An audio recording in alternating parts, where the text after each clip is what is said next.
Well, thank you for joining us today. That's me on the left there. My name is Corina. I'm the Director of EdTech for the Arizona Adult Ed Services with the Department of Education. And with me here is my colleague, Kyle Boysen. Hi, everybody. Kyle Boysen. I'm the Blended and Virtual Learning Specialist on the EdTech team at Adult Education Services at the Arizona Department of Education. I'm the one at the bottom of that picture. Not this one, this one. So to give you some quick background information on why we implemented the teacher verification model, we have a Tech User of the Month where we feature innovative teaching with technology practices that teachers are doing around the state. And we found that a lot of teachers were not using canned curriculum necessarily, but they were creating their own content. And it was of high quality and contextualized for their communities. So one of my favorite examples is from one of our rural programs that's in a rodeo community. So her math content was all about rodeo. For example, like how much feed would you need if each horse eats, X amount of hay and you have X many horses, or how much fuel would you need hauling 10 cattle, each weighing, this amount, and you're going this far, that sort of thing. So it was quite impressive, and it was evident that a lot of thought and time and energy went into creating these materials. In addition to that, we were also getting emails from the field asking, can we count time for Khan Academy or any of the resources that Jeff just presented? Can we get credit, or can we count time for a canned curriculum that wasn't on our approved list for the clock time model? And we had to tell them no, we couldn't, time could not be entered into our data management system even though they were reputable sources.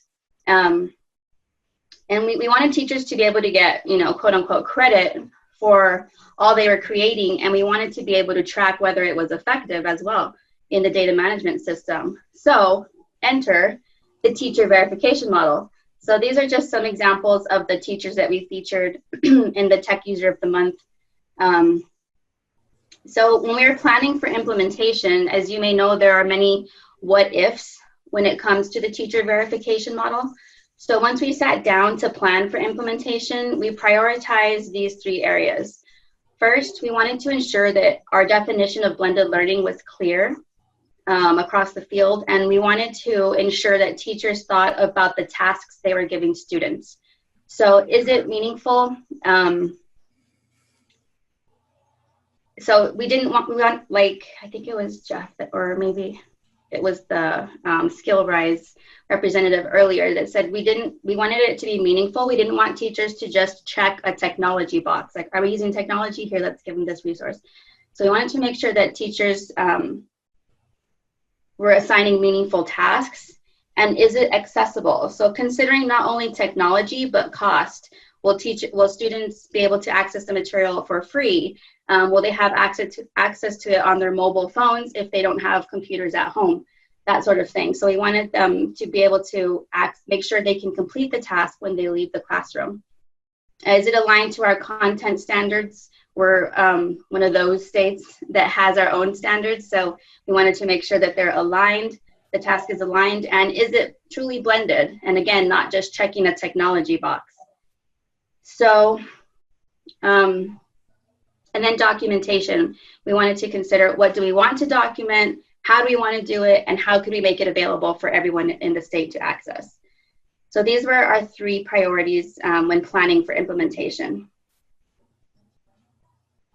So from that, with all that in mind, we created an on-demand course, which is housed in our event management system, that teachers must complete in order to be able to enter attendance hours into our data management system for the teacher verification model. So this is like a certification course that lets them use the teacher verification model. So as you can see, the course consists of 3 modules with a capstone project at the end. And once the capstone project is reviewed and approved, a certificate of completion is awarded along with 4 hours of professional development. And then the certificate of completion then serves as documentation evidence for the certification should their hours get audited. So going into each module, Module 1 is an overview of blended learning. So this is where we clarified and made, well, this is where we made clear what our vision for blended learning is. The module goes over scenarios, as you can see, and explanations for why it's considered blended. And it also goes over what is not blended learning and why it's not blended learning. So again, there's scenarios and then the reasoning. And we wanted to clarify that, you know, if you're not doing blended learning, the second example here, there's nothing wrong with that. It's just not blended learning. So you couldn't count that as proxy time. So they get scenarios of what is and is not blended learning. Module 2, we later realized that we were kind of working on the assumption that a teacher who is taking this course is familiar with tracking attendance and how it all breaks down, which may not have been the case. So in this module, we focus on the NRS reporting modules to address the ins and outs of reporting time. So, you know, we have this little image here of blended learning has two components, the face-to-face and the online. In the online, you have the proxy hours, which comes from one of these three models. And of course, this course will focus on the teacher verification model. And then again, we like our scenarios, so we give scenarios and then how it would be entered. So, as you can see, the course first lays a foundation for blended learning prior to getting into the teacher verification model. Module 3 of the course is where we dive into the specifics for the TVM, and Kyle will actually dive into module 3 from here. So if you could unmute Kyle, he'll take over. I'll stop sharing.